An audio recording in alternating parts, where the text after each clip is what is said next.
हरेक बिहानीले उमङ्गका साथ दिनको अस्तित्व बोकेर आएको हुन्छ। त्यसैगरी उदाउन लागेको घामको किरणले पनि स्वस्फूर्त रूपमा आफ्नो आकार बोकेर आएको हुन्छ। तपाई पनि आफ्नो अस्तित्वको पहिचान गर्नुहोस्। तपाईको दिनको सुरुवात हामी गर्नेछौँ।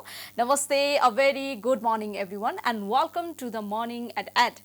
This is me Pramila Karki. आजको यो नयाँ श्रृङ्खलामा यहाँहरूलाई स्वागत गर्दै कार्यक्रमलाई औपचारिक रूपमा हामी सुरुवात गर्न चाहन्छौँ र मलाई विश्वास छ अबको केही समय यहाँहरूले हेरेर हामीलाई साथ दिनुहुनेछ।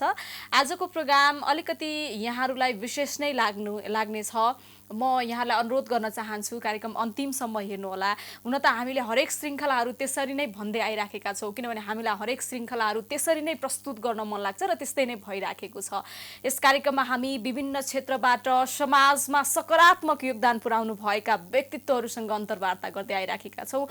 उहाँहरूले गर्नुभएको कामको विश्लेषण गर्छौँ, चर्चा गर्छौँ र उहाँहरूले कस्तो खालको योगदान पुर्याइराख्नु भएको छ त भनेर पनि हामीले सोध्दै आइराखेका छौँ। आजको श्रृङ्खलामा हामीसँग आफन्त नेपालका निर्देशक इन्द्रराज भट्टराई हुनुहुन्छ। यो संस्थाले के काम गरिराखेको छ समाजमा, यो संस्था आफैमा कस्तो संस्था हो भनेर र विशेष गरेर अब हुन त मैले कार्यक्रममा सुरुवातमै पनि भन्न सक्थेँ, तर उहाँसँगै कुराकानी गर्ने क्रममै हामीले धेरै कुराहरू खोल्नेछौँ। धेरै भूमिका नवादिकन म उहाँलाई कार्यक्रममा स्वागत गर्न चाहन्छु। इन्द्रजी नमस्ते। नमस्ते, good morning. Welcome to the morning at 8। Thank you so much. आराम हुनुहुन्छ? एकदमै ठिक छु। You looking so fresh. I am always fresh. Wow, कस्तो राम्रो, एकदमै त्यो एनर्जेटिक देखिराख्नु भएको छ। हजुर। कार्यक्रमलाई म औपचारिक रूपमा सुरुवात गर्न चाहन्छु। आफन्त नेपालको निर्देशक हुनुहुन्छ तपाईँ। सबैभन्दा पहिला यो कस्तो संस्था हो? हुन त तपाईँले यसको बारेमा विभिन्न खालको अन्तर्वार्तामा भन्दै आइराख्नु भएको छ, तर आज हाम्रो दर्शकको लागि तपाईँकै मुखबाट सुनौ र विस्तृत रूपमा हामी कुराकानी गरौँला। आफन्त नेपालमा मुख्यतः मानव बेचबिखन र लैङ्गिक हिंसा अन्त्यको अभियानको नारा लिएर गठन भएको सामाजिक संस्था हो र विगत 14 वर्षदेखि यो संस्थाले मुख्यतः तत्कालीन समयमा नेपालमा चेलीबेटी बेचबिखन बढी हुन्छ भन्ने गरिन्थ्यो र अहिले हामी त्यसलाई मानव बेचबिखन भन्ने गर्छौँ। त्यो बेचबिखनको अन्त्य कसरी गर्न सकिन्छ र बेचबिखनमा परेकाहरूको उद्धार र पुनर्स्थापना गरेर उनीहरूलाई कसरी फेरि नयाँ जीवन दिन सकिन्छ भन्ने उद्देश्य राखेर स्थापित भएको सामाजिक संस्था हुनुको नाताले अहिले यो संस्थाले त्यही गतिविधिहरू सञ्चालन गरिरहेको छ। हिजो आज हजुर हैन 14 वर्ष भयो तपाईको यो संस्था स्थापना भएको। तपाई अहिले यसको डाइरेक्टर हुनुहुन्छ र त्यसको यो संस्थाको प्रतिनिधित्व तपाई लगायत अन्य व्यक्तिहरूले गरिराख्नु भएको छ। अब हाम्रो समाजमा चेलीबेटी बेचबिखन, महिला हिंसा, अब लैङ्गिक हिंसाको कुरा गरौँ, त्यो बाहेक पनि अन्य हिंसाहरू समाजमा हिजो आज प्रशस्तै देख्न भोग्न परेको अवस्था छ। तथापि हामीले पहिलाभन्दा अलिकति कम भयो त भन्छौँ, तर अहिले झन् हामीले त्यो के भन्छ मान्छेको आवश्यकता भन्दा बढी महत्त्वाकांक्षाको कारणले पनि कतिजना नचाहँदै आफै त्यो चालझेलमा फसिराख्नु भएको अवस्था छ।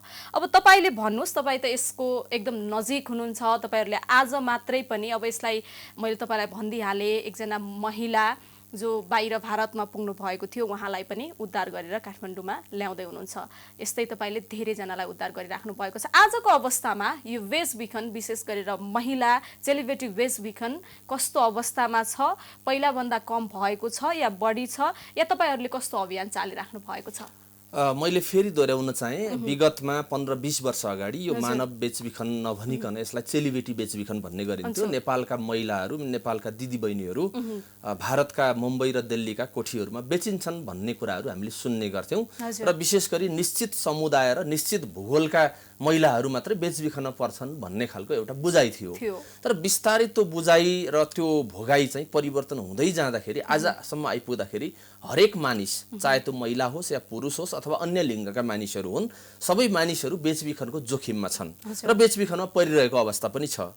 र मुख्यतः मैले भन्नुपर्दाखेरि त्यो बेचबिखनको स्वरूप जुन छ त्यो स्वरूपमा अहिले धेरै परिवर्तन आएको छ।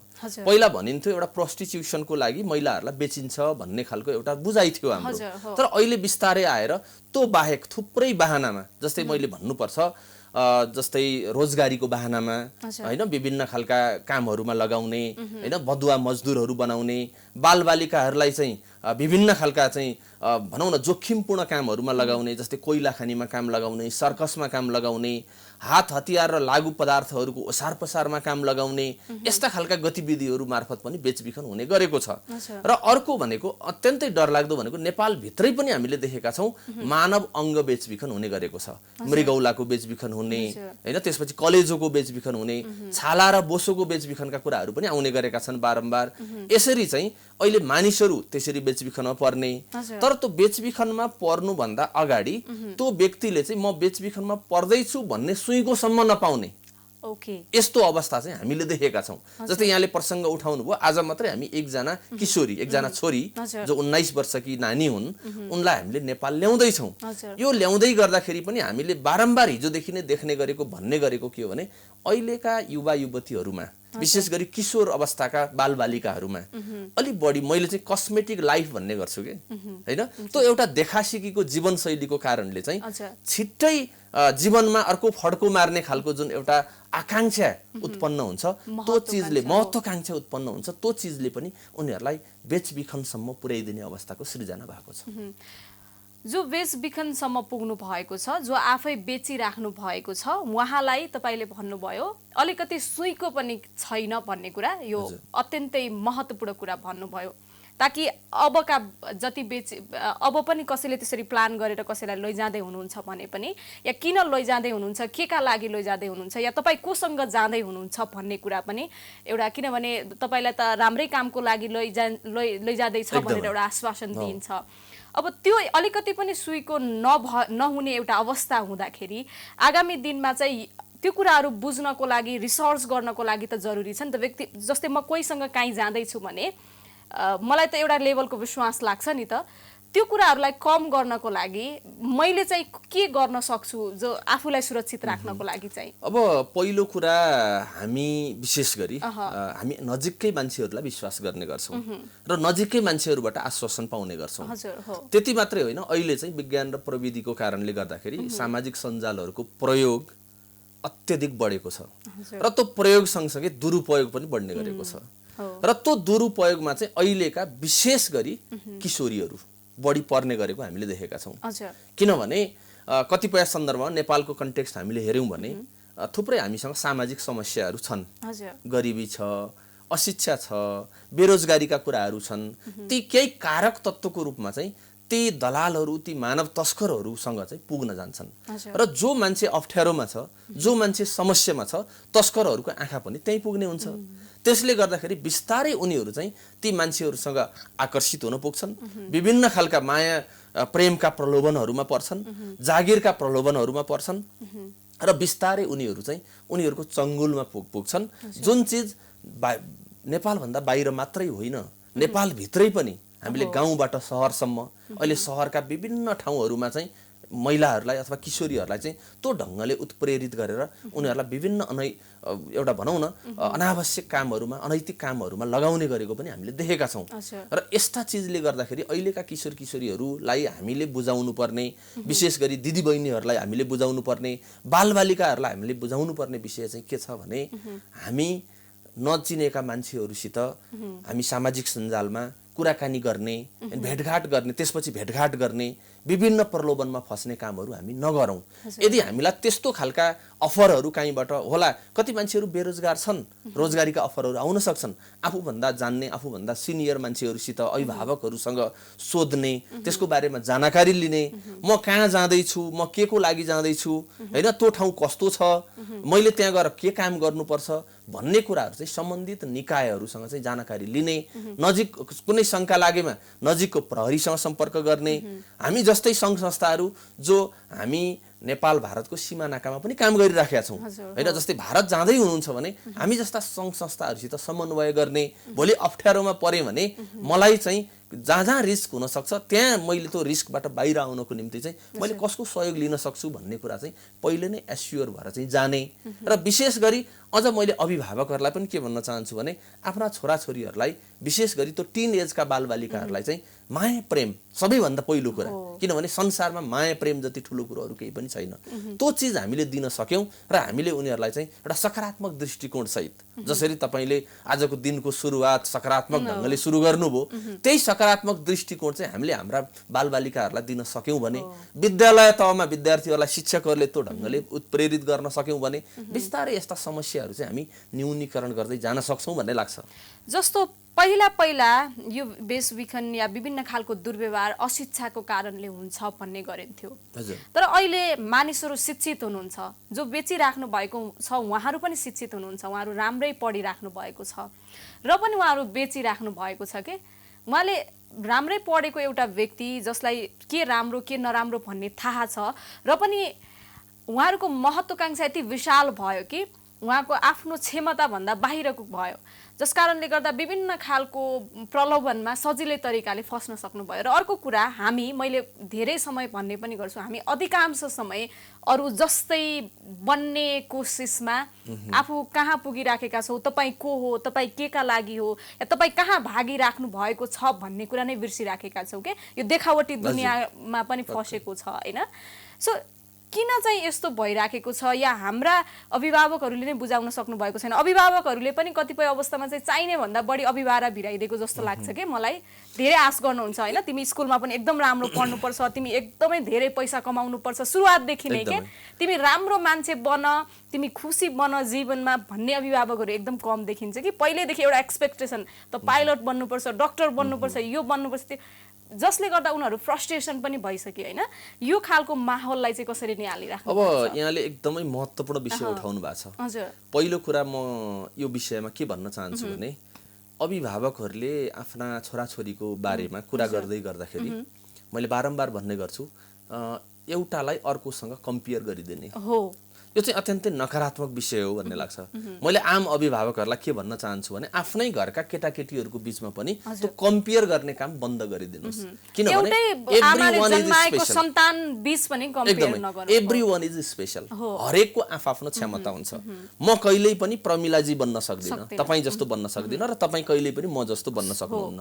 हामी एकअर्काका राम्रा कुराहरूबाट सिकेर हामीले त्यसलाई चाहिँ आफ्नो जीवनमा प्रयोग गर्यौं भने म आजभन्दा राम्रो बन्न सकौँला हैन। त्यो ढंगको विकास, त्यो ढंगको शिक्षा हामीले दिनुपर्छ केटाकेटीहरूलाई। एउटा विषय यो लाग्छ मलाई। र अर्को विषय के लाग्छ भने तपाईले अहिले प्रसंग उठाउनु भएको थियो गरिबी, अशिक्षा भन्ने गर्थ्यौं, अहिले त शिक्षित मान्छेहरू पनि बेचबिखनमा परेका छन्। मसँग थुप्रै उदाहरणहरू छन्। म भर्खरकै उदाहरण तपाईलाई दिन चाहन्छु।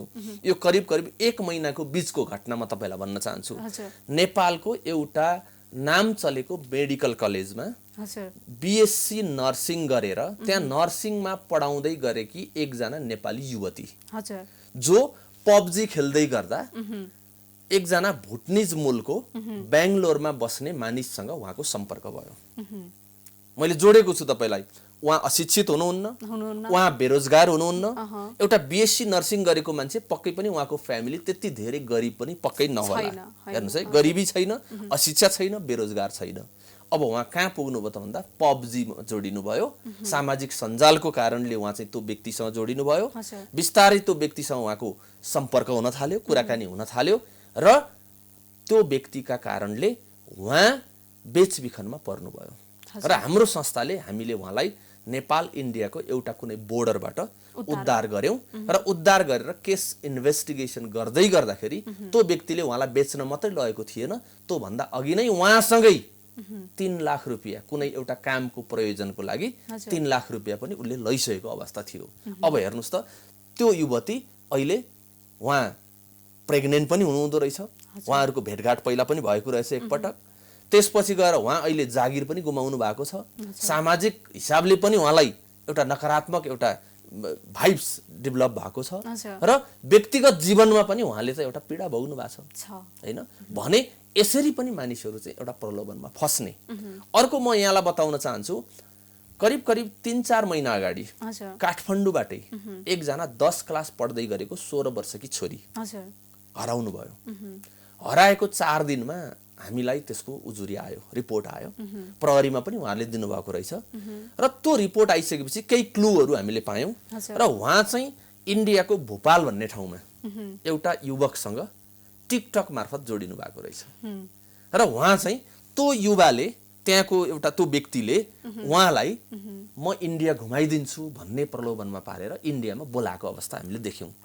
अनि हामीलाई लाग्यो एउटा 16 वर्षको नेपाली किशोरीले इन्डिया घुम्ने भन्दै गर्दा सायद सम्झिनु होला मुम्बईको समुद्रको किनार, आगराको ताजमहल, दिल्लीको इन्डिया गेट, अनि त्यही परिकल्पनामा उनी त्यो युवकलाई भेट्नको निम्ति जाँदै थिइन्। पहिला हामीले भारतको महिला आयोग र त्यहाँको चाहिँ प्रहरीसँग समन्वय गरेर त्यो युवकलाई हामीले चाहिँ पहिले नै पक्राउ गर्न लगायौँ र उनी त्यो युवककोमा नपुग्दै हामीले उनलाई उद्धार गरेर नेपाल फिर्ता ल्याएर उनीहरूको परिवारमा जिम्मा लगाएको अवस्था छ। मैले भने अघि देखासिकीको जीवनशैली छिट्टै आफू चाहिँ परिवर्तन हुने, अरू जस्तै हुनुपर्ने हैन, अथवा कसरी राम्रो बन्ने, कसरी छिटो पैसा कमाउने, यो खालको प्रलोभनमा पर्ने एउटा विषय त रह्यो। र अर्को चाहिँ छिट्टै विश्वास गर्ने, अरूलाई छिट्टै विश्वास गर्ने र अनावश्यक खालका चाहिँ जुन सपनाहरू छन् नि, जुन पुरा नहुने सपनाहरू हामी भन्छौँ नि, आफ्नो क्षमता भन्दा एकदमै पुरा नहुने सपनाहरू, किनभने सपना त बिउजिँदा देख्नुपर्छ भन्छन् नि हैन। तपाईले बिउजिँदै गर्दा देखेको सपना, तपाईले चाहिँ एउटा आफ्नो क्षमता अनुसार देखेको सपना त पुरा हुन सक्छ, तर तपाईले निदाउँदै गर्दा अथवा तपाई चाहिँ बेहोसमा देखेको सपना त कहिले पनि पुरा हुन सक्दैन। भने त्यस्ता सपनाहरूको पछि लागेर पनि अहिलेका युवा युवतीहरू बेचबिखनको शिकार भइरहेको, हिंसाको शिकार भइरहेको हामीले देखेका छौँ। अब यो हाम्रो सामाजिक सञ्जाल अहिले त अब टेक्नोलोजीको युग छ, विभिन्न खालको प्रविधि हैन, जस्तो टिकटक, इन्स्टाग्राम, फेसबुक हैन, ट्विटर, यो सबै चिज सँगसँगै हामीले आफूलाई स्मार्ट बनाउने प्रयासमा हामी कुन लेभलको स्मार्ट हामीमा आयो हैन, हामी ओभर स्मार्ट भयौँ कि? हाम्रो अभिभावकहरू पनि त्यसमा गर्व गरिराख्नु भएको छ कि, जस्तो तपाईँको बच्चाहरू एकदम राम्रो फोन चलाउनुहुन्छ भने वाउ मेरो छोरा त अहिलेदेखि यस्तो राम्रो राम्रो कुराहरू थाहा पायो भनेर, तर उसले के हेरिराखेको छ, केका लागि हेरिराखेको छ भन्ने। अनि जस्तो सानो सानो बच्चाहरू, भर्खर जन्मेको बच्चाहरूलाई पनि उनीहरूले भुलाउन सकेन भने पनि फोन दिइहाल्ने, त्यहाँबाटै एउटा लेभलमा गइसकेपछि जब बच्चा बिग्रिसकेको हुन्छ नि, त्यति बेला सपार्न पनि गाह्रो हुन्छ, अनि बल्ल पछुताउनु हुन्छ कि। भनेको घरबाटै सुरुवात गर्ने हो नि त, आफूले सम्हाल्न नसक्यो भने फोन दिएर त्यो गर्दाखेरि पनि, जसले गर्दाखेरि भोलि त्यसले कुन रूप लिन्छ त भन्ने एउटा प्रश्न पनि हो नि त हैन।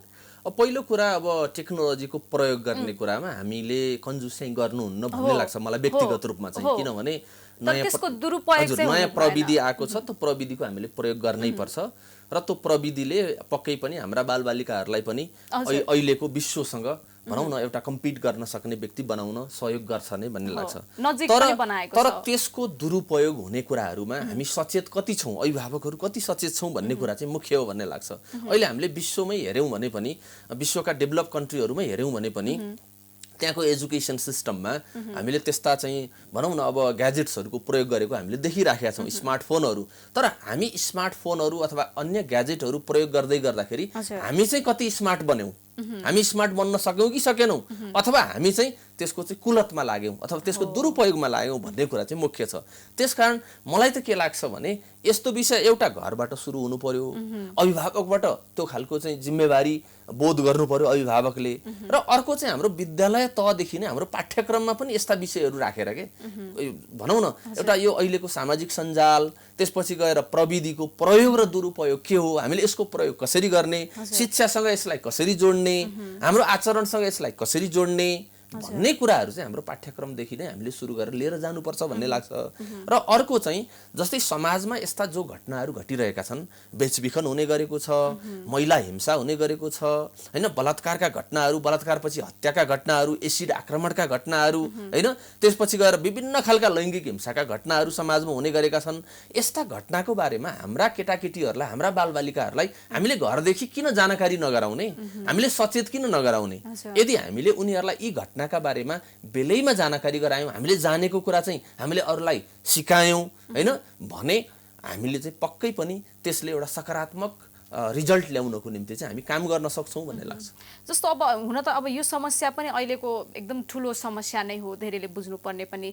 यो बाहेक जस्तो अब तपाईँले त विभिन्न खालको व्यक्तित्वहरूलाई उद्धार गरिराख्नु भएको छ नि त, उहाँहरू चाहिँ के समस्याको कारणले त्यहाँसम्म पुग्नु भएको छ या के को पछाडि त्यहाँ भाग्नु भएको छ, र अहिलेको जस्तो मानव बेचबिखनको प्रमुख कारण तत्त्व चाहिँ के हुन सक्छ या के भइराखेको छ? अब यो एउटा गम्भीर विषय पनि हो, हजुर। किनभने यो कुरा यो कारण थाहा नभइकन यसको समाधान त पक्कै पनि हुन सक्दैन।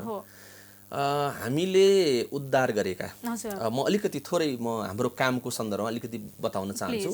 हामी मुख्य गरी क्रस बोर्डर ट्राफिकिङमा काम गर्छौँ है। नेपाल र भारतको सीमा नाकाहरू, किनभने नेपाल र भारतको सीमामा यहाँले हेर्नु भने 1880 किलोमिटर नेपाल र भारतको खुला सिमाना छ हैन। र त्यो खुला सिमानामा जहाँसुकैबाट पनि हामी त्यहाँबाट नेपालबाट भारत, भारतबाट नेपाल जान आउन सक्छौँ। त्यसमा पनि करिब करिब 26 वटा जति मुख्य नाकाहरू हामीसँग भन्सार सहितका मुख्य नाकाहरू छन्। ती मध्ये हामी अहिले काकडभिट्टादेखि महेन्द्रनगरसम्मका 12 वटा नाकाहरू, मुख्य नाकाहरू जहाँबाट बढी पब्लिक फ्लो हुने गर्छ, ती नाकाहरूमा बसेर हामी काम गरिराखेका छौँ। त्यहाँ हाम्रो टिम छ, हरेक बोर्डरमा हाम्रो टिम छ, सर्भिलेन्स सेन्टर छ र हाम्रो टिम छ, करिब 5 देखि 7 जनाको टिम छ हामीसँग। र त्यो टिमले चाहिँ के गर्छ भने त्यहाँबाट जाँदै गरेका विशेष गरी नेपाली महिलाहरू बालबालिकाहरूको सन्दर्भमा, किनभने महिला र बालबालिकालाई अलि बढी हामी फोकस किन गर्छौँ भने उहाँहरू अन्य व्यक्तिहरूभन्दा बढी रिस्कमा हुनुहुन्छ र हामी उहाँहरूलाई सोधपुछ गर्छौँ। त्यसपछि गएर उहाँहरूलाई हामी काउन्सिलिङ गर्छौँ, आवश्यक परेमा विभिन्न खालका इन्फर्मेसनहरू सेयरिङ गर्छौँ। तपाईँ कहाँ जाँदै हुनुहुन्छ, कोसँग जाँदै हुनुहुन्छ, किन जाँदै हुनुहुन्छ हैन, तपाईँ उहाँको परिवारलाई त्यो कुराको जानकारी छ कि छैन भनेर भेरिफिकेसन गर्छौँ। उहाँहरू जाँदै गरेको र भन्दै गरेको कुरासँग म्याच हुने डकुमेन्टहरू उहाँसँग छ कि छैन हामी त्यो हेर्ने गर्छौँ। र यसरी चाहिँ हामी काम गर्दै गरेका छौँ। र त्यो बाहेक हामी इन्डियामा पनि भारतको नयाँ दिल्लीमा पनि हाम्रो रेस्क्यु टिम छ।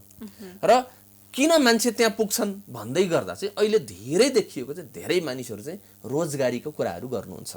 जस्तै तपाईँलाई थाहा होला नेपालबाट अहिले खाडी मुलुकहरूमा हाउसमेडको लागि जाने जुन एउटा हाम्रो जुन वैधानिक वे थियो नि, त्यो बन्द भएको छ अहिले।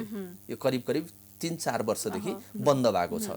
नेपाल सरकारले नेपाली महिलाहरू रिस्कमा परे भन्ने उद्देश्यले नै त्यो बन्द गरेको हुनुपर्छ भन्ने लाग्छ मलाई।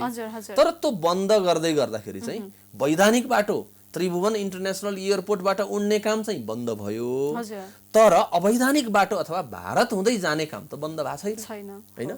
जब मानिस अवैधानिक बाटोबाट कुनै पनि काम गर्दै हुन्छ ऊ त रिस्कमा हुन्छ, जहिले पनि रिस्कमा हुन्छ। यहाँलाई मैले बताऊं, हरेक वर्ष भारतबाट मात्रै हामीले 100 देखि 150 को संख्यामा नेपाली महिलाहरूको उद्धार गर्ने गरेका छौँ। र त्यसमा थुप्रै महिलाहरू वैदेशिक रोजगारको लागि भारतको बाटो हुँदै जाँदै गरेको महिलाहरू पनि हुनुहुन्छ। म तपाईलाई बताऊं, नेपालबाट दिल्ली भारत, भारतबाट म्यानमार, म्यानमारबाट श्रीलङ्का, श्रीलङ्काबाट कुवेत या साउदी अरेबिया या दुबई पुगेको घटनाहरू हामीसँग प्रशस्तै छ। अहिले भर्खरै 32 जना नेपाली महिलाहरू श्रीलङ्काको जेलमा हुनुहुन्छ अहिले र उहाँहरूलाई नेपाल ल्याउने प्रोसेसमा नेपाल गभर्नमेन्टमा चाहिँ एउटा यो महिला बालबालिका तथा ज्येष्ठ नागरिक मन्त्रालयमा मानव बेचबिखन विरुद्धको राष्ट्रिय समिति भन्ने छ। त्यो राष्ट्रिय समितिमा नेपालबाट संघ संस्थाहरूको हिसाबले म आफै पनि प्रतिनिधित्व गर्छु त्यहाँनिर। र त्यहाँ हामीले छलफल गरेका छौँ किन उहाँहरू जेलमा पर्नुभयो भन्दै गर्दाखेरि कुनै तस्करले उहाँलाई खाडी मुलुक लाँदै थियो, श्रीलङ्कासम्म त पुर्यायो, श्रीलङ्कामा भिजिट भिसामा उहाँको चाहिँ भिजा लाग्यो 3 महिनाको, तर 3 महिनासम्म पनि उसले गन्तव्यसम्म पुर्याउन सकेन। नसकेपछि उहाँ त त्यहाँ त जेलमा पर्ने स्थिति, किनभने उहाँको त डकुमेन्ट त अफ भयो, भिजा सिद्धियो र जेलमा हुनुहुन्छ। र त्यसको निम्ति कानुनी प्रक्रिया पूरा गरेर नेपाल ल्याउने भनेर अहिले प्रोसेस चलिराखेको छ। यसरी चाहिँ धेरै महिलाहरू त्यहाँ पुग्नु भएको छ। र अर्को अत्यन्तै डरलाग्दो विषय चाहिँ धेरै जसो किशोरीहरू र करिब करिब 24-25 वर्षभन्दा कम उमेरका महिलाहरू, उहाँहरू किन बेचबिखनमा पर्नु भएको छ, किन हिंसामा पर्नु भएको छ भन्ने अर्को कारण हामीले काम गर्दै गर्दाको अनुभवबाट छ। त्यो के हो भनेदेखि धेरै किशोरीहरू ब्रोकन फ्यामिलीको हुनुहुन्छ। बुवा आमाको बीचमा मेलमिलाप नभएको, बुवाले अर्को बिहे गरेको, आमाले अर्को बिहे गरेको हैन। र त्यो भनेको के हो भने ती किशोरीहरूले माया प्रेमको अनुभूति गर्न पाएनन्। र त्यो अनुभूति गर्न नपाएको व्यक्तिले कोही व्यक्तिबाट मायाको आश्वासन जब पाउँछ नि, संसार बिर्सिन्छ उसले हैन। अझ बढी इमोसनल हुन्छन् किशोर किशोरीहरू त हैन, त्यसले गर्दाखेरि पनि उनीहरू त्यहाँ पुगेको देखिएको छ। अर्को विषय यो भयो। र तेस्रो विषय चाहिँ मैले अघि भने सामाजिक सञ्जालको कारणबाट विभिन्न व्यक्तिहरूसित सम्पर्कमा पुग्ने र अनि त्यहाँबाट चाहिँ उनीहरू बेचबिखनसम्म पुगेको मैले त देखेको छु। फेसबुक मार्फत भारतको दिल्लीमा, यहाँले सुन्नु भएको छ होला पक्कै पनि, मैले दर्शकहरूलाई पनि सुनाउन चाहे, भारतको नयाँ दिल्लीमा जीबी रोड भन्ने ठाउँमा कोठीहरू सञ्चालन भएका छन्, मुम्बईमा कोठीहरू सञ्चालन भएका छन्, कलकत्तामा कोठीहरू सञ्चालन भएका छन्। मैले एउटा उदाहरण मात्रै दिन चाहे, एकजना नेपाली युवती 20 वर्षकी युवती फेसबुक मार्फत कुनै युवकसँग सम्पर्कमा पुगेर दिल्लीको जीबी रोड भन्ने ठाउँ जहाँ नेपाली महिलाहरू मात्रै राखेर कोठी सञ्चालन गरिएका कुराहरू छन्, यस्तो एउटा चाहिँ स्थितिमा हामी छौँ। र ती कोठीमा पुगेको र त्यहाँबाट हामीले उद्धार गरेर नेपाल ल्याएको घटना पनि हामीसँग छ।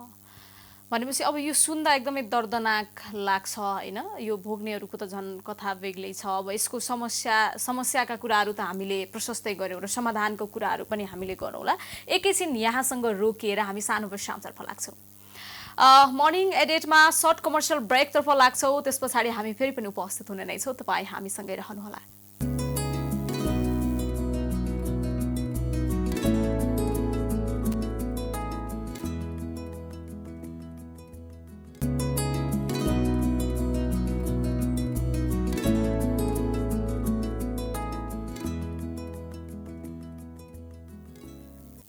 हजुर, यो सानो विश्राम पछाडि तपाईँ सम्पूर्णलाई पुनः स्वागत गर्न चाहन्छु कार्यक्रममा। सँगसँगै इन्द्रजी यहाँलाई पनि पुनः कार्यक्रममा स्वागत गर्न चाहन्छु।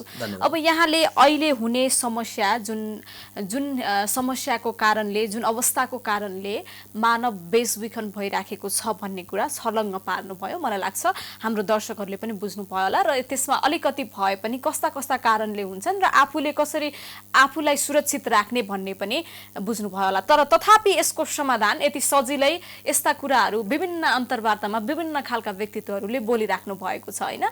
र मान्छेहरू तपाईले भनेको जस्तै धेरै अध्ययनशील पनि हुनुहुन्छ, पढे लेखेको मान्छेहरू पनि त्यहाँसम्म पुगिसक्नु भएको छ भनेपछि प्र्याक्टिकल्ली पनि उहाँहरूले पढ्न त पढ्नुभयो, तर जीवनलाई कतिको त्यो कुराहरूले परिवर्तन गर्नुभयो त भन्ने कुरा पनि एउटा महत्त्वपूर्ण कुरा हुन्छ हैन। यो कुराहरूलाई कम गर्नको लागि जस्तो अब नेपाल सरकार, तपाईले एउटा संस्थाले आफ्नो तर्फबाट कति सक्नुहुन्छ र हैन, त्यही पनि तपाईले गरिराख्नु भएको छ। तर यो सबै कुरालाई स्टप गर्नको लागि त गभर्नमेन्टको पनि महत्त्वपूर्ण भूमिका हुन्छ। त्यहाँबाटै सुरु हुनु पर्यो, अर्को कुरा घरबाटै सुरु हुनु पर्यो र अझै अर्को कुरा आफैबाट सुरु हुनु पर्यो हैन। तपाईले आफूले आफूलाई कसरी राख्नु भएको छ भन्ने कुराले पनि महत्त्वपूर्ण भूमिका खेल्छ। अब समाधानका उपायहरू के कस्ता हुन सक्छन् भन्ने कुरा चाहिँ गरौँ होला हैन, के भन्नुहुन्छ? अब पहिलो विषय कसको दायित्व के भन्ने कुरा महत्त्वपूर्ण हुने भयो हैन। अब हामी गभर्नमेन्टको कुरा गर्दै गर्दाखेरि अथवा सरकारको कुरा गर्दै गर्दाखेरि सरकारको पहिलो काम भनेको चाहिँ नीति निर्माण बनाउने कुरा हो, पोलिसी मेकिङ भन्छौँ नि हामी हैन। मुख्य कुरो त त्यो हो भन्ने लाग्छ मलाई। नेपालमा 2064 सालभन्दा अगाडि यो विषय मानव बेचबिखनसँग खासै कानुन थिएन योसँग रिलेटेड। 64 मा मानव बेचबिखन र ओसार पसार नियन्त्रण ऐन भनेर बन्यो। 65 मा त्यसको नियमावली बन्यो। त्यसपछि 68 मा पुगेर चाहिँ यो पुनर्स्थापना केन्द्रहरू कसरी सञ्चालन गर्ने भन्ने निर्देशिका पनि बन्यो। र बिस्तारै अहिले पनि हामी कतिपय काम गर्दै जाँदाखेरि के आवश्यक पर्छ भनेर त्यस्ता कानुनहरू बनाउने प्रक्रियामा छौँ। किनभने हामी आफै राष्ट्रिय समितिमा प्रतिनिधित्व पनि गर्ने भएको हुनाले त्यो प्रक्रियामा हामी पनि सहभागी छौँ। अहिले भर्खरै हामी विभिन्न मुलुकहरूबाट अथवा नेपालभित्रै पनि अहिले त हामी सङ्घीयतामा छौँ। एउटा प्रदेशबाट अर्को प्रदेश, एउटा पालिकाबाट अर्को पालिका, फिर्ती भन्छौँ हामी त्यसलाई हैन। रिप्याट्रिएसन भन्थ्यौँ हामी पहिला, त्यसलाई स्वदेश फिर्ती भन्ने गर्थ्यौँ। अहिले त अब फिर्ती पनि भन्नुपर्ने स्थिति रह्यो। त्यो फिर्ती कसरी गर्ने भन्ने एउटा पोलिसी निर्माणको प्रक्रियामा छौँ हामी। अर्को लामो समयदेखि राष्ट्रिय नीति पनि परिमार्जन भएको अवस्था छैन। मानव बेचबिखन विरुद्धको राष्ट्रिय नीतिलाई हामीले परिमार्जन गरेर अगाडि बढ्नुपर्ने भनेर त्यसरी पनि काम भइराखेको छ। महिला बालबालिका ज्येष्ठ नागरिक मन्त्रालयमा मानव बेचबिखन विरुद्धको राष्ट्रिय समिति भयो, त्यसको सचिवालय छ, मानव बेचबिखन नियन्त्रण शाखा भन्ने छ त्यहाँनिर है। र अर्को एकदमै राम्रो विषय चाहिँ 2 वर्षदेखि नेपाल प्रहरीमा मानव बेचबिखन अनुसन्धान ब्युरो भनेर बेग्लै एउटा युनिट स्ट्याब्लिस भएको छ। करिब 50-60 जना प्रहरीहरूको दरबन्दी छ। त्यसको प्रमुख चाहिँ एसएसपी हुने हैन, व्यवस्था सहितको त्यो एउटा संरचना निर्माण भएर त्यो संरचनाले यो प्रक्रियालाई अगाडि बढाउने काम गरेको छ र हामी चाहिँ त्यो मानव बेचबिखन अनुसन्धान ब्युरोसँग टाई अप भएर मिलेर हामी विभिन्न केसहरूको इन्भेस्टिगेसन रेस्क्युका कामहरूमा हामी काम गरिराखेका छौँ है। त्यस्तै नेपाल सरकारका विदेशमा रहेका जुन कूटनीतिक नियोगहरू छन् ती नियोगहरूमा पनि मानव बेचबिखनलाई हेर्ने खालका हिसाबले पनि ती कामहरू भइराखेका छन्। मैले यो ढङ्गले नेपाल सरकारले जसरी काम गरिरहेको छ त्यो मैले यसलाई सराहना गर्न चाहन्छु पहिलो कुरा। दोस्रो विषय, अब हामी संघीयतामा आइसके पछाडि चाहिँ हामीसँग त अब एउटा सरकार छैन, हामीसँग त 761 वटा सरकार छन् नि त हैन। हामीसँग एउटा संघीय सरकार छ, 7 वटा प्रादेशिक सरकार छन् र 753 वटा चाहिँ हामीसँग स्थानीय सरकार छन् हैन। अब दायित्व कसको हो त भन्यो भने त्यो 761 वटैकै दायित्व हो के हैन। र त्यसमा पनि अझ म त के भन्छु भने सबैभन्दा प्रमुख भूमिका त 753 वटा सरकारको हो, स्थानीय सरकारहरूको हो। हरेक बालबालिका, हरेक महिला अथवा अन्य जोखिम सन्मुख व्यक्तिहरू आफ्नो पालिकाभित्र, चाहे त्यो गाउँपालिका होस्, नगरपालिका होस्, उपमहानगर, महानगर, जेसुकै होस्, त्यहाँभित्रका मानिसहरूको चाहिँ तथ्याङ्क सङ्कलन गर्नु पर्यो राज्यले। स्थानीय तहले त्यो काम गर्नु पर्यो, चाहे ती स्थायी बसोबास गर्ने मानिस हुन् अथवा अस्थायी बसोबास गर्ने। अस्थायी बसोबास गर्न आएको हो भने उनीहरूको रेकर्ड राख्ने मेकानिजम बनाउनु पर्यो र हरेक व्यक्ति कहाँ छ, कस्तो अवस्थामा छ, सुरक्षित छ कि छैन, के पेसा गर्छ, के व्यवसाय गर्छ, यसले त राज्यलाई त ठुलो सहयोग हुन्छ जस्तो लाग्छ मलाई त हैन। राज्यलाई चाहिँ यो भनौँ न अब ट्याक्स उठाउनेदेखि लिएर हैन हरेक कुरामा के हैन। जस्तै उदाहरणको लागि काठमाडौँमा घरबाल ट्याक्सको कुरा उठ्छ नि हैन। यस्ता चिजहरूमा नि राज्यलाई यति ठुलो सपोर्ट गर्छ त्यसले। र मुख्यतः त्यो भन्दा पनि महत्त्वपूर्ण कुरा चाहिँ एउटा नागरिकलाई सुरक्षित ढङ्गले राज्यले सुरक्षा दिने कुरामा पनि त्यसले सहयोग गर्छ भन्ने लाग्छ मलाई त है। त्यसले गर्दाखेरि 753 वटा सरकारले तथ्याङ्क सङ्कलन गर्ने, कुनै बालबालिका या महिला अथवा जोसुकै व्यक्ति आफ्नो ठाउँबाट कतै जाँदै गर्दा सम्बन्धित सरकारी निकायमा जानकारी दिनुपर्ने हैन, अथवा कोही आउँदा पनि जानकारी लिनुपर्ने हैन। यस्तो खालको मेकानिजम हामीले बनाइदियौँ भने नि हराउने, बेचबिखन पर्ने समस्या पनि कम हुन्छ। अस्ति मात्रै म एउटा तपाईलाई हजुरले त्यही भन्न खोज्दै हुनुहुन्छ होला, कान्तिपुरमा एउटा न्यूज हेर्नुभयो होला हैन। हैन, मैले त अस्ति मात्रै तपाईको एउटा समाचारहरू पनि आएको थियो, नेपाल सरकारले कहीँ जानु पर्यो भने ओडाको सदस्य लिएर जानुपर्ने महिलाहरू, त्यो विषयमा चाहिँ मेरो फरक धारणा छ। त्यो बेलामा चाहिँ महिलाहरू धेरैले पनि त्यो गुनासो त्यो विषयमा मेरो फरक धारणा के छ भने त्यो विषय आउने बित्तिकै हामी राष्ट्रिय महिला आयोगले चाहिँ विषय विज्ञहरूसँग छलफल भनेर हामीलाई बोलाउनु भएको थियो है। हामी बसेका थियौँ, केही विज्ञ साथीहरू हुनुहुन्थ्यो, महिला अधिकार कर्मीहरू लगायत हामी बस्दै गर्दा हामीले त्यसको विरोध गरेका थियौँ। किनभने हामी चाहिँ मानव बेचबिखन र लैङ्गिक हिंसाका विरुद्ध मात्रै होइन, समग्र मानव अधिकारको प्रत्याभूतिको निम्ति पनि काम गर्छौँ। र एउटा पुरुषले हिँडडुलको अधिकार पाउँदै गर्दा एउटा महिलाले किन नपाउने भन्ने हाम्रो प्रश्न हुन्छ त्यहाँनिर। भलै राज्यले, मैले अघि नै भनिसकेको छु, राज्यले सुरक्षाको दृष्टिकोणले त्यो प्रावधान ल्याउन खोजेको हो, तर सुरक्षाको दृष्टिकोणले भन्दै गर्दाखेरि पनि राज्यले त सुरक्षा दिने हो। कसैलाई बाँधेर कुनै ठाउँबाट अर्को ठाउँमा जाँदै गर्दाखेरि, उदाहरणको लागि तपाईँ आफै, उदाहरणको तपाईँ 40 वर्षभन्दा कम उमेरको महिला हुनुहुन्छ, तपाईँ विदेश जाँदै हुनुहुन्छ र तपाईँ सक्षम हुनुहुन्छ, तपाईँ जोखिममा पर्छु भन्ने तपाईँलाई लाग्दैन, त्यो त राज्यले प्रत्याभूति दिने कुरा हो नि। तर तपाईँ जाँदै गर्दाखेरि, तपाईँ कुनै मुलुक जान्छु भन्दै गर्दाखेरि ओडाको सिफारिस चाहिने, तपाईँको परिवारको सिफारिस चाहिने। उदाहरणको लागि तपाईँको परिवारले तपाईँलाई सिफारिस दिएन, तपाईँ जान नपाउने, यस्तो कुरा चाहिँ हुनु हुँदैन भनेर हामीले त्यसको विरोध गर्यौं र त्यो अहिले चाहिँ स्टप भएको अवस्था छ। र मैले चाहिँ अघि जोड्न खोजेको यहाँलाई चाहिँ के भने, हरेक मानिसको हिँडडुलको अधिकार हुनुपर्छ, त्यो मानव अधिकारको कुरा हो, कसैले कसैलाई रोक्न पाइँदैन, तर सुरक्षा दिने काम चाहिँ राज्यको हो हैन। हरेक नागरिकले सुरक्षित ढङ्गले जहाँसुकै जान पाउनुपर्छ, वैधानिक हिसाबले, नैसर्गिक अधिकार वैधानिक हिसाबले भनिरहेको छु मैले हैन। र अर्को मैले जोड्न खोजेको चाहिँ अस्ति एउटा चाहिँ न्यूज आएको थियो, हरेक दिन कहाँ पुग्छन् 10 बालबालिका, हरेक दिन 10 जना बालबालिका हराइरहेको भन्ने छ हैन। यो वर्ष मात्रै तपाईको हेरियो भने हामीले विगतको 7-8 महिनामा हैन झन्डै 3000 बालबालिकाहरू हराएको देखिया छ। अब ती बालबालिकाहरूमा आधा जति मात्रै फेला परेको देखिन्छ। कहाँ पुग्छन् त उनीहरू, हेर्नुस् है, यस्ता खालका चीजहरू आइराखेका छन्।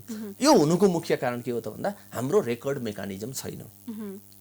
मैले अघि भने नि हरेक स्थानीय तहले त्यो मेकानिजम डेभलप गर्ने हो भने कुनै पनि बालबालिका अथवा महिला अथवा जोसुकै व्यक्ति पुरुष जोसुकै होस् हैन अथवा अन्य लिङ्गका व्यक्तिहरू उनीहरू कहीँ जाँदै गर्दाखेरि चाहिँ हाम्रो स्थानीय सरकारमा त्यसको चाहिँ मेकानिजम रेकर्ड मेकानिजम राखियो भने त्यसले एउटा काम गर्छ भन्ने लाग्छ। अर्को अघि हामी दायित्वको कुरा गर्दै थियौं हैन सरकारको दायित्वको सन्दर्भमा कुरा गर्ने हो भने अर्को बेरोजगारीको कुरा देखिया छ, शिक्षाको कुरा देखिया छ। हरेक बालबालिकालाई कम्तीमा पनि स्कुल लेभलसम्म 12 कक्षासम्म चाहिँ पढ्नेको कुराको प्रत्याभूति दिने काम पनि स्थानीय सरकारले गर्नु पर्यो। त्यसमा इन्करेजका कुराहरू हुन सक्लान् अथवा कतिपय कुरामा इम्पोज पनि हुन सक्लान्। हुन्छ नि त कुनै पनि हालतमा तपाईले आफ्नो बालबालिकालाई 12 सम्म पढाउनु पर्छ भन्ने खालको कुरा अभिभावकमा एउटा चाहिँ त्यो खालको चेतना पनि हामीले लैदिने र गर्नै पर्छ भन्ने खालको मानसिकता डेभलप गराइदिने। किनभने 12 कक्षा पछाडी विशेष गरी मैले अघि भने नि टिन एजका बालबालिकाहरू जोखिममा छन्, बढी बेचबिखनमा परेका छन्, हिंसामा परेका छन् हैन र अर्को चाहिँ विभिन्न हिसाबले इन्फ्लुएन्स पनि भएका छन् हैन। अर्को ब्रोकन फ्यामिली मैले अघि भनेको छु माया प्रेमको अभावका कारणले पनि उनीहरू त्यस्तो भएको छ। त्यसकारण बालबालिकाहरू भनेको त आमा बुवासँग बस्न पाउने पनि उनीहरूको नैसर्गिक अधिकार हो हैन यसरी जाने कुरा। र अर्को चाहिँ हरेक पालिकाले महिला र युवा केन्द्रित स्वरोजगारमूलक कामहरूको सुरुवात गर्ने तालिमहरू दिने। हामी अहिले देख्ने गरेका छौं स्थानीय तहमा विकासका कुरा गर्दै गर्दाखेरि चाहिँ विकास भनेको चाहिँ गाउँ गाउँमा बाटो खन्ने खेतबारी भत्काउने हैन मात्रै भयो के त्यसमा मात्रै सीमित हामी चाहिँ व्यक्तिको हार्डवेयरमा मात्रै लाग्यौं के व्यक्तिको सोच व्यक्तिको जीवन स्तर कति उकासियो उसले सोच्ने लेभल कहाँसम्म पुग्यो उसले प्र्याक्टिकली आफूलाई कुन ढंगमा ढालिराखेको छ भन्ने कुराको त कुनै लेखाजोखा हुँदैन। तर अहिले चाहिँ विकास भन्ने बित्तिकै तपाईले भने जस्तै गाउँ गाउँमा बिजुली पुग्नु पर्यो पानी पुग्नु पर्यो हैन अनि बाटो पुग्नु पर्यो। बिजुली पानी बाटो पनि आवश्यक छ तर महत्त्वपूर्ण कुरा तर त्यसमा मात्रै केन्द्रित भयो मान्छेको सोचमा परिवर्तन ल्याउने कुरा पैसा नपर्ने विकासहरू पनि छन्।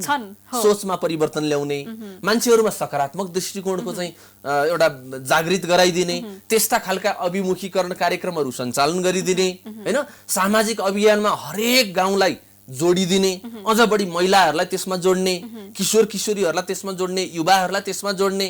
किनभने भनिन्छ नि अझ अर्को समस्या जस्तो युवा पुस्ताहरूको अधिकांशको समस्या अहिले कस्तो छ भने उहाँहरू कसैको कुरा सुन्न चाहनुहुन्न के मात्र आफ्नो कुरा मात्रमा फोकस हुनुहुन्छ। मैले के गरिराखेको छु त्यही कुरामा मात्र फोकस हुनुहुन्छ। कसैले जस्तो आमा बुवाहरूले के अराउनु भयो छिमेकीले राम्रो कुराको तपाईलाई ज्ञान दिनु हुँदैछ भने पनि त्यो मेरो गोरुको 12 टका भने जस्तो म मात्र बुझ्छु मैले मात्र भनेको हुनुपर्छ नि एक किसिमको घमण्ड पनि आजभोलि देखिन्छ जसले गर्दा यो खालको समस्याहरू अलि बढी देखिएको हो। अब मलाई चाहिँ कस्तो लाग्छ भने वास्तवमा नेपालको युवाहरूमा चाहिँ अहिले चाहिँ धेरै राम्रो परिवर्तन आछ भन्ने लाग्छ मलाई चाहिँ त्यस्तो लाग्छ। किन त्यस्तो लागिराखेको छ भने मैले यसो हेर्छु म कतिपय होटल रेस्टुरेन्टहरूमा जाँदै गर्दाखेरि अहिलेका युवा युवतीहरू जो कलेज पढ्दै गरेका युवा युवतीहरू चाहिँ त्यहाँ काम गरिरहेको एउटा सकारात्मक के हैन एउटा त्यो देख्छु। अर्को तपाईले 12-15 वर्ष अगाडिको हेर्नुभयो भने थुप्रै किसिमका चाहिँ भनौं न एउटा चाहिँ समाजमा अनावश्यक खालका गुण्डागर्दीहरू हैन ग्याङ फाइटहरू यस्ता खालका चीजहरू हुने गर्थे। अहिले त्यो देखिँदैन। अहिलेको युवा युवतीहरूमा धेरै सकारात्मक सोच आएको छ। तर यहाँले भने जस्तो विषय चाहिँ कहाँनेर हो मलाई के लाग्छ भने हामीले नेगेटिभ कुराहरू इम्प्लान्ट गर्दैका छौं दिमागमा। सानैदेखि हामीले के भन्दै छौं भने उदाहरणको लागि विदेश नगएको व्यक्ति अथवा नेपालमै कोही एउटा युवा नेपालमै बसिराखेको छ भने उसलाई समाजले चाहिँ असक्षमको रूपमा हेर्दिन्छ के हेर्नुस् है फलानाको छोरा अथवा फलानाको छोरी अस्ट्रेलिया छ अमेरिका छ युरोप छ हेर्नुस् है त्यसमा गर्व गर्ने नेपालमै बसेर केही गर्दै गरेको रोजगारी स्वरोजगारी गर्दै गरेको युवालाई चाहिँ नेगेटिभली हेरिदिने। अनि अहिले सानोदेखि के परेछ हाम्रा केटाकेटीहरूमा बालबालिकाहरूमा भने अन्तिम लक्ष्य चाहिँ विदेश नै हो है भन्ने खालको एउटा मैले त त्यसलाई त नकारात्मक कुरा भन्छु। त्यस्तो दृष्टिकोण डेभलप भएको छ। हामी कुनै विदेशी मुलुकमा गयौं अनि हामी के भन्छौं भने कतिपय नेपालीहरू कतिपयहरू हामी के भन्छौं भने I am from Nepal I am from a very poor country त्यहाँबाट हामी सुरु गर्दिन्छौं। होइन नि त्यो कुरा त हामी त यति धेरै सम्पन्न मुलुकका व्यक्ति हौ नि। प्राकृतिक स्रोत साधनका कुराले हेर्नुस् तपाई हैन हाम्रो हरेक हिसाबले त हामी सम्पन्न मुलुकका व्यक्ति हो नि हैन। आर्थिक हिसाबले हामी केही पछाडी पर्यौं होला आर्थिक विकासमा हामी फड्को मार्न सकेनौं होला बिस्तारै त्यो प्रोसेसमा पनि हामी जाउँला तर सोचमा नै हामी चाहिँ गरिब भयौं के। यस्ता चीजले पनि हामीलाई यस्ता हिंसात्मक घटनाहरूमा यस्ता बेचबिखनसम्म चाहिँ पुग्ने घटनाहरूमा चाहिँ डोराइरहेको अवस्था छ। त्यसकारण मैले के भनेको भने हरेक स्थानीय तहमा महिला र युवा लक्षित रोजगारमूलक तालिमहरूको सञ्चालन गर्नु पर्यो र हरेक व्यक्तिले एउटा महिलाले आफ्नो घरमै बसेर कमसे कम पनि महिनामा 10-15 हजार 12 हजार आम्दानी गर्न सक्ने खालको चाहिँ हामीले त्यस्ता तालिमहरू दिनु पर्यो र पालिकाहरूले चाहिँ त्यसको बजारको व्यवस्थापन गरिदिनु पर्यो हैन। यसरी जान सक्यौं भने केटाकेटीहरू पढाउन सक्नुहुन्छ उहाँहरूले हैन। उहाँहरूले चाहिँ पुरुषको भनौं न प्राय जसो महिलाहरू चाहिँ डिपेन्ड हुनुपर्ने के आर्थिक रूपमा चाहिँ पुरुषमा डिपेन्ड हुनुपर्ने अहिले पनि छ नि त हाम्रो समाजमा त हैन। मैले त कति देखेको छु भने एजुकेटेड फ्यामिलीमै पनि त्यो रिसोर्सको अधिकार चाहिँ महिलाहरूमा अझै पनि नपाएको अवस्था पनि छ नि त हैन। रिसोर्समा सबैभन्दा नजिक महिला हुने मैले भन्ने गर्छु कि हैन। यति धेरै राजनीतिक परिवर्तन भयो नि हाम्रो मुलुकमा हैन। यति धेरै राजनीतिक परिवर्तन भयो महिलाहरूको चाहिँ हामीले राजनीतिक तहमा हेर्यौं भने दक्षिण एसियामा सबैभन्दा अग्रस्थानमा छ नेपाल। अहिले 41% महिलाहरू जनप्रतिनिधिको रूपमा हुनुहुन्छ के हैन। हाम्रो पोलिसीहरू त हाम्रो संविधान हेर्नुस् त राष्ट्रपति उपराष्ट्रपति मध्ये एकजना महिला हुनुपर्ने हैन। सभामुख उपसभामुख मध्ये एकजना महिला हुनुपर्ने। हरेक 753 पालिकामा प्रमुख या उपप्रमुख एउटा महिला उम्मेदवार हुनै पर्ने हैन। हरेक ओडामा 2 जना महिला हुनै पर्ने, एकजना दलित महिला हुनै पर्ने अझ हैन। यति धेरै ठुलो परिवर्तन हो नि यो त हैन।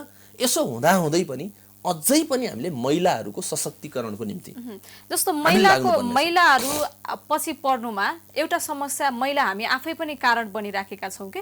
जस्तो हामीले जहिले पनि के गर्छौं भने जस्तो घरमै हेर्यो भने पनि सासूले बुहारीलाई पछि पार्न खोज्ने या अहिले त अब बुहारीहरूले फेरि बरु सासूलाई पछाडी पार्न खोज्ने हैन। उहाँहरु दुवैजना बीच द्वन्द छ हैन, जसले गर्दा एकले अर्कालाई सपोर्ट गरिराख्नु भएको छैन। हामीले पुरुषहरूलाई मात्रै एक समयमा खुब गर्यौं नि त, गुनासो गर्यौं। पछिल्लो समयमा चाहिँ आफै महिलाहरूले पनि आफैलाई पछाडी पारिराख्नु भएको छ कि या म गर्न सक्दिन भन्ने लागिराखेको छ कि भन्ने पनि देखिन्छ कि यता। यसमा चाहिँ म के भन्छु भने अहिलेको नयाँ पुस्ताका महिलाहरूले जिम्मेवारी बढी लिनुपर्छ भन्ने लाग्छ। किनभने अब पुरानो पुस्तालाई दोष नलगाऊ हैन। उहाँहरु जुन चाहिँ एउटा सोचाइबाट ग्रोन अप भएर आउनुभयो नि हैन, उहाँहरूले आफूलाई कहाँसम्म लैजान सक्नु भएको छ। अब हामीले अहिलेको नयाँ पुस्ताले चाहिँ आगामी पुस्ताहरूलाई हामीले के सिकाउने हो भन्ने कुरा चाहिँ आफू उदाहरण बन्नु पर्यो क्या हैन। त्यसरी जान सकियो भने मेरो विचारमा यो समस्याको समाधान हुन्छ हैन। र अर्को महिलाहरूमा त्यो खालको दृष्टिकोण ल्याइदिने काम त फेरि हाम्रो पुरुषवादी चिन्तनले ल्याइदिएको हो नि त हैन। भन्छ हामी पितृसत्तात्मक एउटा शासन प्रणाली भनौं न, त्यो खालको एउटा कल्चर, त्यो खालको समाजमा हामी हुर्कियौं। हुर्किँदै गर्दाखेरि चाहिँ हरेक महिलाले म महिला हुनुमा चाहिँ गर्व गर्नुपर्छ भन्ने खालको वातावरणको सृजना त हामीले गराउन अझै पनि सकेका छैनौं। त्यो गराउने तर्फ हामी अग्रसर हुनु पर्यो। महिलाहरूले पनि जुनसुकै काम पुरुषले गर्ने हुन्छ, कतिपय प्राकृतिक हिसाबले पुरुष र महिलामा फरक होला, शारीरिक बनोटमा फरक होला, प्राकृतिक हिसाबले फरक होला, आफ्ना जिम्मेवारीहरू होलान्, तर क्षमताको हिसाबले महिलाहरू कुनै पनि मानेमा कम त छैनन्। त्यो दृष्टिकोणलाई हामीले विकास गरेर हामीले लिएर जान सक्नु पर्यो। यही हो सकारात्मक सन्देश भनेको हैन। हरेक व्यक्तिले सकारात्मक ढंगले हामी अहिले पनि भनौं न, मैले अहिले पनि देख्छु हामी सानैदेखि महिला र पुरुषमा भेदभाव त्यो जेन्डर इस्युका हिसाबले के हामी भन्छौं नि, जेन्डर सेक्सका हिसाबले फरक हो। जन्मिँदैमा ऊ पुरुष या महिला अथवा अर्को लिङ्गको व्यक्ति भएर जन्मियो होला, तर समाजले, हाम्रा अभिभावकले, बुवा आमाले हामी के गर्दिन्छौं भने हैन, बजारमा जाँदाखेरि छोरालाई गन किनेर ल्याइदिन्छौं, छोरीलाई पुतली किनेर ल्याइदिन्छौं, भाँडाकुटी किनेर ल्याइदिन्छौं, अनि भात पकाउन सिकाउँछौं हामी छोरीलाई। विभेद त्यहाँबाट सुरु भएको छ नि त हैन। त्यो चीजलाई हामीले बिस्तारै कसरी परिवर्तन ल्याउने के हैन। अनि स्कुल पढाउने कुरामा पनि कतिपय कुराकानीका सन्दर्भमा पनि छोरा र छोरीको बीचमा हामी भेदभाव गरिदिन्छौं। छोरी मान्छे भएर धेरै बोल्नु हुँदैन भनेर बच्चादेखि नै सिकाएका छौं। एकदमै छोरी भएर धेरै बोल्नु हुँदैन हैन, लजाउनु पर्छ है, कोही मान्छे आयो भने मुसुक्क हाँस्नु पर्छ, यस्ता खालका चीज हामी सिकाउँछौं। त्यसले गर्दा त महिलाहरूलाई चाहिँ इन्फेरियर फिल गराउने के त्यसले। जस्तो हामीले छोरी बन्न सिकायौं, मान्छे बन्न चाहिँ सिकाएका छैनौं के।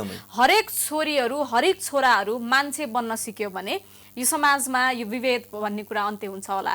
र अर्को कुरा अब कति छ नि त अहिले पनि लैङ्गिक हिंसाका कुराहरू, फेरि पछिल्लो समयमा केही पुरुष पनि फेरि अलिकति हिंसामा हुनुहुन्छ। फेरि यो भन्दै गर्दाखेरि फेरि उहाँहरूको प्रतिनिधित्व त्यसैले त हामी लैङ्गिक हिंसा भनिराखेका छौँ। त्यो प्रतिनिधित्व पनि भएन भन्ने पनि लाग्ला। तर तथापि परिवर्तन हुनुपर्छ, सुरुवात आफैबाट गर्नुपर्छ। र यो अब हामी कार्यक्रमको एकदमै अन्तिममा छौँ। बलात्कारको घटनाहरू हिजो आज पनि यति धेरै सुन्नुपर्छ, देख्नुपर्छ होइन। आफ्नै घर नजिक पनि समाजमा पनि त्यो देखिन्छ। कति त्यहीँ दबिएका छन्, कति बाहिर पनि निस्किएका छन्।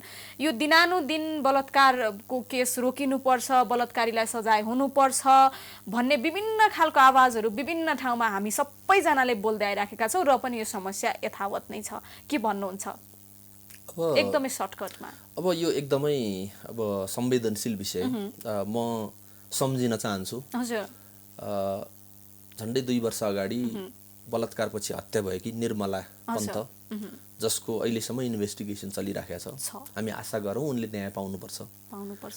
अस्ति भर्खरै बैतडीमा भगीरथी भट्टको त्यसरी नै हत्या भयो। बजाङमा एउटा 12 वर्षको नानी सम्झना कामीको त्यसरी नै हत्या भयो। यी देखिएका केही घटनाहरूको बारेमा मैले बताउन चाहे। यतिसम्मको घटना हामीले देखेका छौँ। गत वर्ष मात्रै चितवनमा हामीले एकजना 7 वर्षको छोरी आफ्नै बुवाबाट बलात्कार भएको र त्यो घटनामा हामीले उनको उद्धार गरेर उनलाई हामीले पुनर्स्थापना केन्द्रमा पनि राखेर केही समय राख्यौँ। आफ्नै हजुरआमाले त्यो रिपोर्टिङ गर्नुभयो। यस्ता घटनाहरू सुन्दै गर्दाखेरि कहिलेकाहीँ हामी आफैलाई पनि निकै संवेदनशील बनाउने गर्छ, एकदमै दुःख पनि लाग्ने गर्छ। अब मैले चाहिँ के भन्छु भने, पहिलो कुरा त्यस्ता बलात्कारका घटनाहरूमा संलग्न पुरुषहरू जो छन् कतिपय हिसाबले मानसिक रोगीहरू पनि होलान् हैन, त्यो लाग्छ मलाई। कतिपय हिसाबले चाहिँ हाम्रो समाजको सेटिङ जुन छ, हाम्रो जुन मनोविज्ञान छ त्यसले पनि काम गरेको हो कि जस्तो लाग्छ। कतिपय सन्दर्भमा हामीले देखेका छौँ सहर बजारमा अथवा गाउँघरमै पनि हाम्रा भनौँ न एउटा घरमा बसोबासका सेटिङका कुराहरू जुन छन् त्यसले पनि कतिपय असर परेको होला जस्तो लाग्छ मलाई। तसर्थ हामीले यो कुरालाई अभिभावक शिक्षा, त्यसपछि गएर हाम्रो केटाकेटी, मैले अघि नै भने नि हाम्रो विद्यालय तहदेखि घर परिवारदेखि हाम्रा केटाकेटीहरूलाई हामीले यस्ता घटनाहरूको बारेमा जानकारी गराएर हैन, मैले त भन्ने गर्छु always teach your son to protect and to respect women हैन। हरेक छोराहरूलाई चाहिँ महिलाहरूलाई सम्मान गर्नको निम्ति चाहिँ हामीले सिकायौँ भने बिस्तारै यस्ता समस्याको समाधान हुन्छन् होला जस्तो लाग्छ। र त्यसको निम्ति चाहिँ हामीले म्यासिभ अभियानहरू चलाउनु जरुरी छ। हरेक व्यक्ति सचेत हुनु जरुरी छ। र अघि फेरि मैले अघिकै कुरा दोहोऱ्याएँ, हरेक छोरीहरू पनि सचेत हुनु जरुरी छ हैन। यो हिसाबले हामी जान सक्नुपर्छ। र अर्को कुरा चाहिँ हामीले एउटा अभियान पनि सुरु गरेका छौँ। अहिले हामीले विभिन्न जिल्लाहरूमा विभिन्न समुदायहरूमा महिला समूहहरू सँगसँगै अहिले हामीले किशोरी समूहहरू पनि बनाएको छौँ। र ती किशोरी समूहहरू चाहिँ कुनै घटनाहरू भएमा किशोरीहरूको बिचमा छलफल गर्ने, आफ्नो विद्यालयमा चाहिँ त्यस्ता कार्यक्रमहरू राख्ने, अनि त्यस्तै अभिभावकहरूसँग पुर्याउने। र अर्को हामीले चाहिँ ती समुदायहरूमा अहिले यो म्यान अफ डिफेन्डर टिम भनेर पनि बनाएका छौँ। त्यो भनेको चाहिँ एज अ म्यान म चाहिँ अफेन्डर होइन, म डिफेन्डर हुनुपर्छ। किनभने कतिपय यस्ता घटना त पुरुषका कारणले पनि त भएका छन् नि, धेरै जसो घटनाहरू हैन। हरेक पुरुषले चाहिँ मेरो भूमिका भनेको चाहिँ डिफेन्डरको हो है, I have to protect girls and woman भन्ने हिसाबले चाहिँ उसले सोच्यो भने त यो समस्या त बिस्तारै यो घटनाहरू त क्रमशः न्यूनीकरण हुँदै जान्छ भन्ने हामीलाई लाग्छ। त्यसले गर्दाखेरि केटाकेटीहरूमा चाहिँ अलिकति त्यो खालको सचेतना फैलाउने, घर परिवारबाट त्यसरी आफ्नो छोराछोरी दुवैजनालाई सम्झायो भने अभिभावकले आगामी दिनमा यस्तो खालको हरेक घरमा हामीले सम्झायौँ भने त, प्रत्येक घरमा यो अभियान हामीले लग्यौँ भने नि, हिंसा विरुद्धको अभियान प्रत्येक घरबाट सुरु भयो भने त हिंसा त अन्त्य हुन्छ नि। ठिक छ, अब कार्यक्रममा आइदिनु भयो, हामी अन्तिममा छौँ। यहाँलाई विशेष धन्यवाद। जुन किसिमको अभियान चाल्नु भएको छ यसको लागि पनि अब एकदमै उल्लेखनीय काम गरिराख्नु भएको छ हैन, यसको पनि सम्मान गर्नै पर्छ हामी सबैजनाले। र तपाईको आगामी दिन पनि एकदम सुन्दर रहोस्। यहाँ आइदिनु भयो, यहाँलाई विशेष धन्यवाद। धेरै धन्यवाद प्रमिलाजी। अब यो कार्यक्रम मर्निङ एट 8 हजुर यो सकारात्मक सन्देश प्रवाह गर्ने कार्यक्रम हो भन्ने मैले बुझेको छु। र यो कार्यक्रमले समग्र दर्शक श्रोताहरूमा पनि एउटा सकारात्मक सन्देश दिन सकोस्। हरेक व्यक्तिले मैले समाजको निम्ति केही दायित्व निर्वाह गर्नुपर्छ। समाजको रूपान्तरणको निम्ति मेरो पनि दायित्व हो भन्ने कुरा हरेक नागरिकले बुझ्न जरुरी छ। हरेक सरकारमा रहेका प्रतिनिधिहरूले बुझ्न जरुरी छ। हरेक व्यक्तिले बुझ्न जरुरी छ र हामी सबै एकै साथ यो हिंसा, बेचबिखन, बलात्कार लगायतका जुन घटनाहरू छन् यी घटनाहरूको विरुद्ध हामी एकसाथ लाग्यौं भने नेपाललाई यस्ता विकृतिहरू मुक्त समाज निर्माण गर्न सकिन्छ भन्ने लाग्छ। मलाई बोलाइदिनु भयो, धन्यवाद ज्ञापन गर्न thank you so much. Thank you. कार्यक्रम हेरेर बस्नुहुने तपाईँ सम्पूर्णलाई विशेष धन्यवाद। भोलिको श्रृङ्खलामा हामी फेरि पनि उपस्थित हुने नै छौँ। आजको श्रृङ्खलाबाट म प्रमिला कार्की बिदा चाहन्छु। नमस्ते। तपाईँको बाँकी पल सुन्दर रहोस्।